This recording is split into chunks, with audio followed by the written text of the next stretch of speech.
Welcome to this week's inspiring episode of Drive for Life.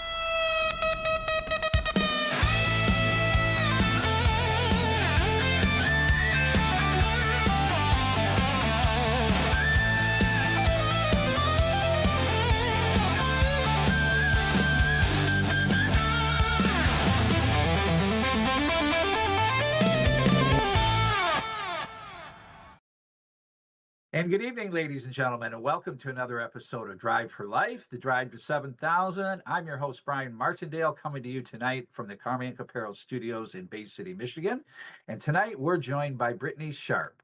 Brittany is outside of Toledo, Ohio tonight, and she joins us with her son, Arlo, who needs a kidney transplant. And Brittany, first of all, thank you for joining us. Glad to have you tonight. And we want to find out a little bit about Arlo, and how all of this started, his kidney disease battle, and what's led up to him needing a kidney transplant. So let's talk a little about that. Well, we found out at my 20-week anatomy scan that there was some kidney anomalies going on. We weren't sure exactly what was happening. We were transferred through a lot of hospitals in Ohio until we landed at Cincinnati Children's, where they did amnio infusions for me while we were pregnant, to help his lung development. And when he was born, he was too small for Cincinnati to do his dialysis.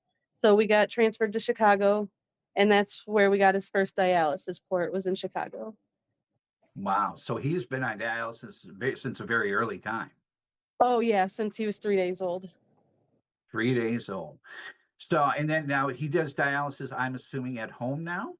Yep, we're on PD here at home. Yep, we do it every night. Okay. Every night. And how long does that last for people watching? It's 12 hours all night long. 12 hours. Yeah. So, yeah, I always try to get this, clear to people. Parents might not be familiar, first of all, that they can donate their full-size kidney to a child as young as Arlo, depending on his size and weight. And we know he's just come to the point where he can be transplanted. But people don't realize what he has to go through, not understanding at his age. And then how do you do his dialysis, for example? I know some people, sit in a recliner, some people hold, change off. What do you guys do? He sleeps in his crib, but it is, he rolls a lot, so it's kind of hard. The machine doesn't like him rolling around and moving and stuff, so we get a lot of alarms for him rolling around. Sure. It's definitely, definitely been through a battle, Yeah. Yeah. And I like to bring that up because people don't realize you're doing this every day, 10 to 12 hours a day in your case, and there's no breaks because, Yeah. that's the lifeline to Arlo until he receives this kidney transplant.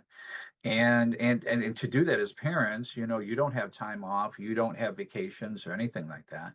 Everything's geared towards Arlo's life, and you do That's whatever right. you have to do. Yes.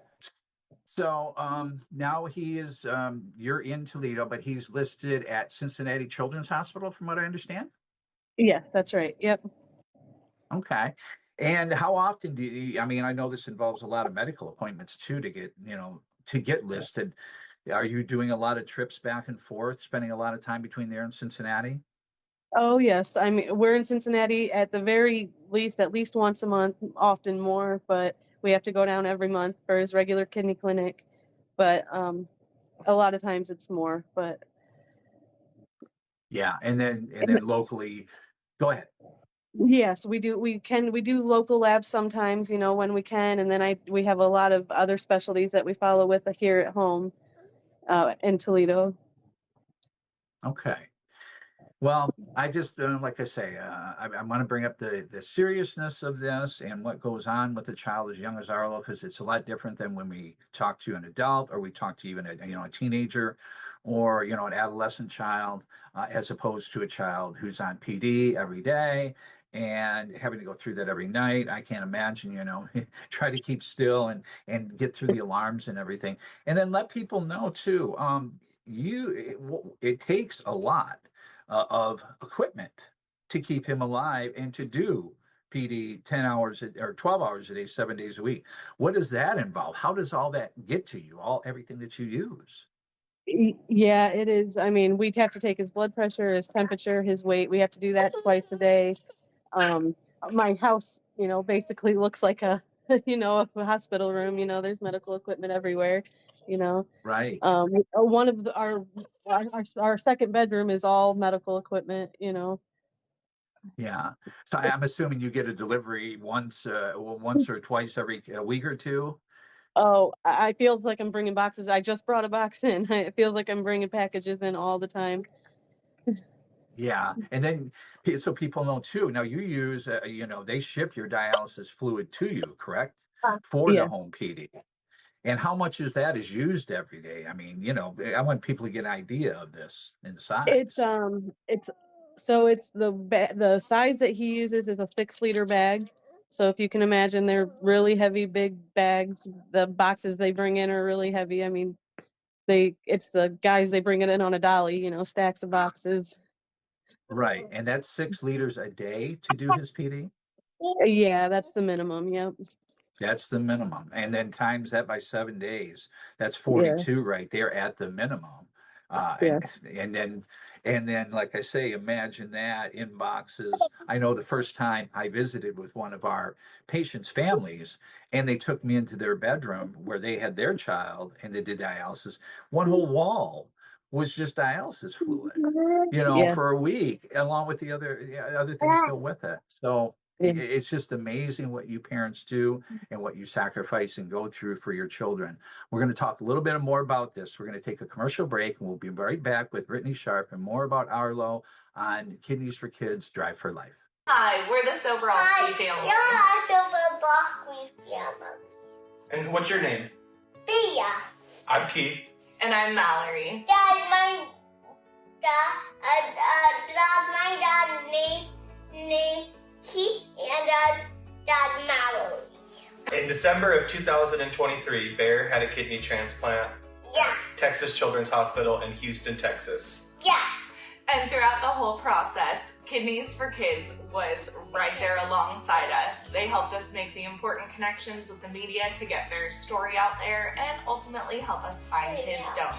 And at multiple times, they have helped us with financial assistance during a very difficult time where we were living between multiple cities and racing to go to different doctor's appointments to make sure that he could get his kidney and everything went off without a hitch.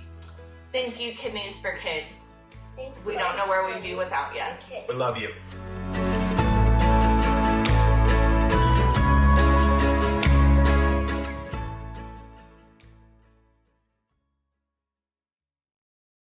When I first inquired about what a transplant would cost, it's just, you can't even put it in words. Anywhere from $300,000 to $500,000. Who's got the funds to pay for that? It's really overwhelming. At some point you say to yourself, well, how are we going to get through this?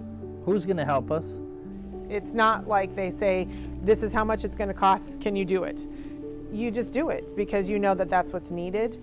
And at the end, things take time to roll in. Evan had his surgery in June. I didn't see a single bill until almost October.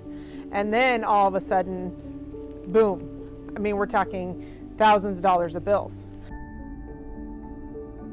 It's been very nice because CODA's team, they sent a fundraising package and kind of gave a step-by-step way to do it. So even if you've never done any fundraising, CODA's there to help you every step of the way. It's just been fantastic for us. So we've had a home run derby, we've had a golf tournament, we've done bake sales at the schools, we've done wristband sales, we've done t-shirt sales. It's only limited by your imagination. CODA provides ideas and helps along the way, and pretty soon it becomes second nature. Now everybody wants to help out.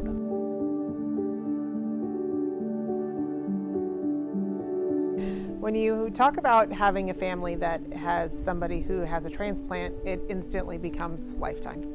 So to have somebody who supports you through the journey, it makes it feel not so alone. But when those bills start rolling in, it's nice to be able to pick up the phone and say, I need some help with this. Who do I need to talk to? And CODA has been great. CODA's website allows you to log on and pay the bills effortlessly.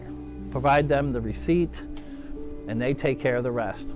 The Coda family, knowing that you cover us for a lifetime, that you'll always be there, that if we need to fundraise again, if we need to have another event, you're there.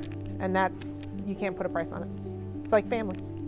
Coda's funding not only just helps with the medications, but it also pays for your travel, your lodging, your parking, any transplant related expense.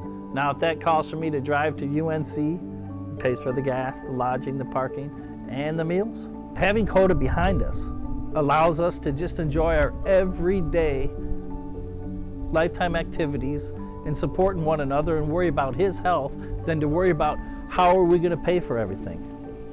Coda does that for you. Because of Coda, we as the McGuire family have been able to get through a transplant and come out on the other side with calm and reassurance and the ability to keep rolling with life and not be bogged down with the medical expenses and the worry of how it's going to get paid for. Evan, being 15, still is a minor, still lives with us, but I expect great things out of this young man. Being able to just go to college, start a job, start a family, and not have this heavy burden of medical expenses. Long after me and Steph are gone, Coda's going to be there. Coda's going to be there for my son. I get emotional thinking about it. If your family is on a transplant journey, call the trusted leader supporting families. Call Coda today or go to CodaGetStarted.org.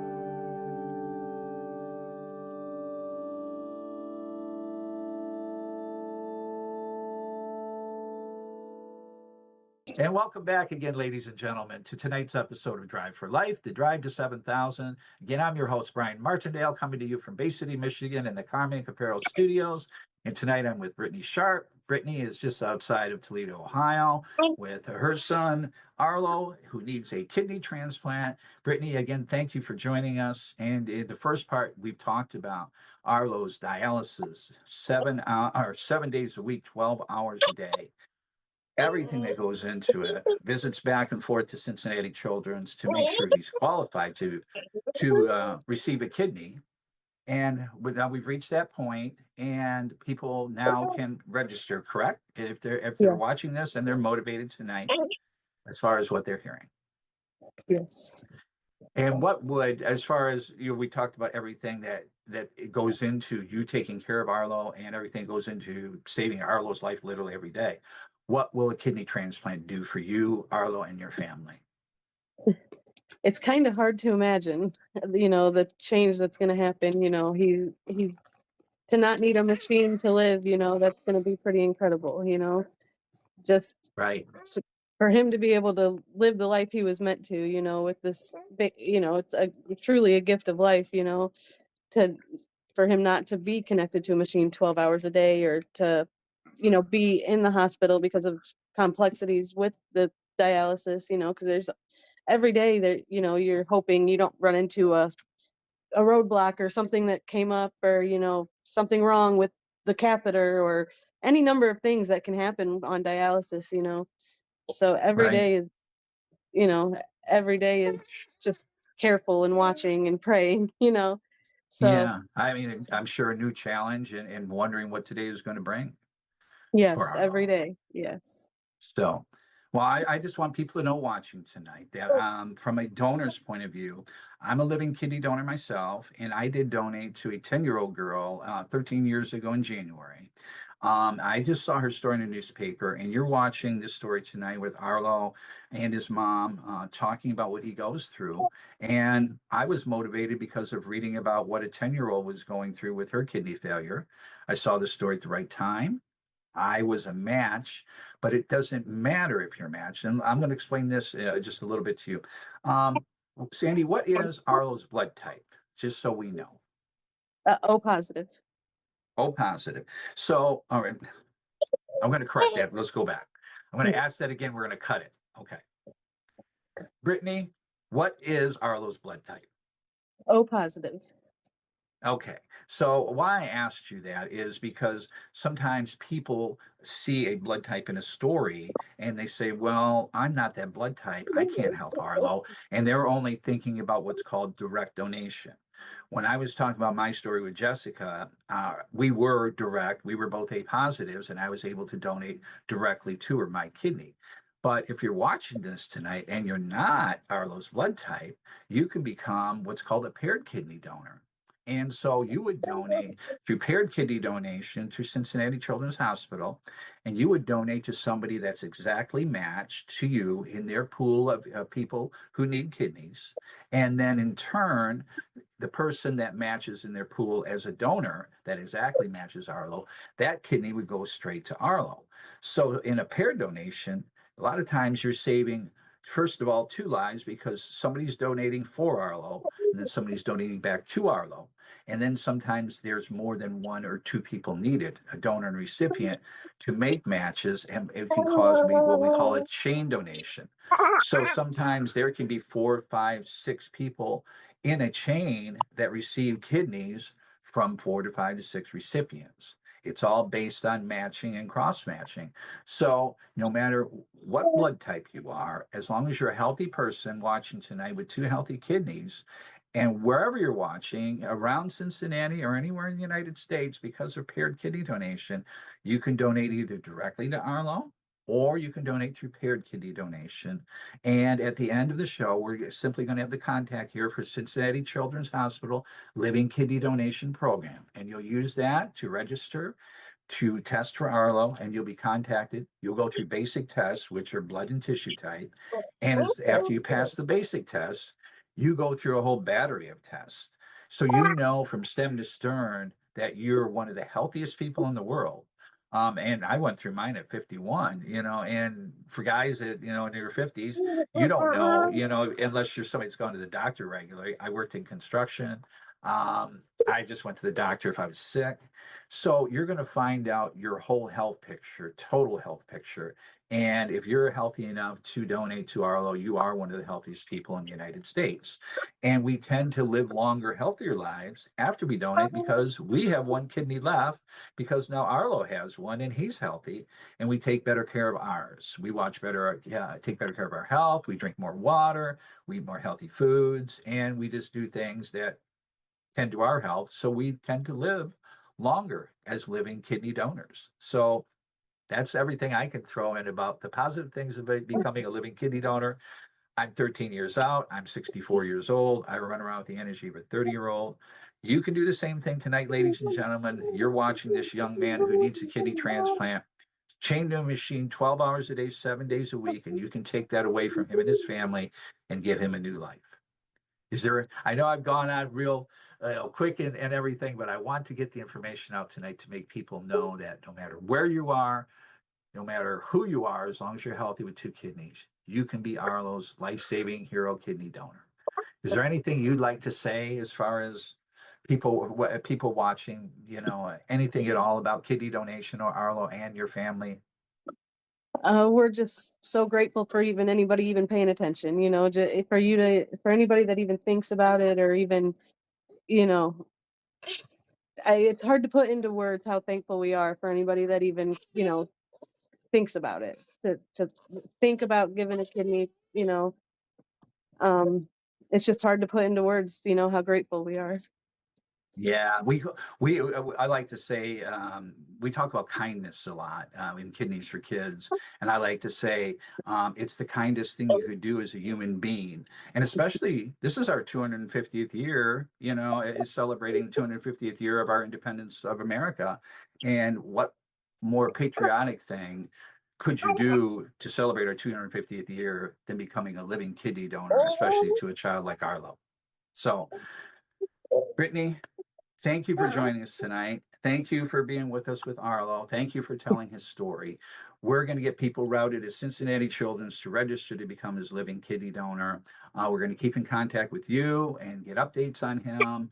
And we wish you all the best. And we're going to be seeing you live in Cincinnati in July when we take our Driving for Life Drive to 7,000 national trip.